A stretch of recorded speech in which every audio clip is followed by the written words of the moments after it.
को शेट ठोक दीजिए, महाकाल का शेट ठोक दीजिए। 5,000 लौटे दिख जाना चाहिए। ये 4,000 के लिए मैं यहाँ पे नहीं खड़ा हूँ। हॅलो, तर जय महाराष्ट्र भावांनो, मी धीरज आणि स्वागत आहे तुमचं मिस्टर धीरज ग्राफिक्सवरती।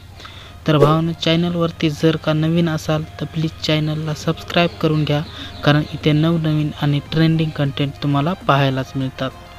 तर भावांनो, आपले 200 फॅमिली कंप्लीट होण्यासाठी खूपच जवळ आहे। तर भावांनो, लवकर 200 कंप्लीट करून टाका। आणि आजचा व्हिडिओ खूपच खास होणार आहे, ते तर तुम्ही प्रिव्ह्यूमध्ये बघूनच घेतलेला आहे भावांनो। तर आज आपण कलरमध्ये CC इफेक्ट तयार केलेला आहे। तर भावांनो, तो खूपच खास दिसत आहे। तर त्यासाठी भावांनो, प्लीज चॅनलला सबस्क्राईब करा आणि मराठी माणसाला सपोर्ट करायला विसरू नका। तर चला आपण आपल्या व्हिडिओला सुरुवात करूया।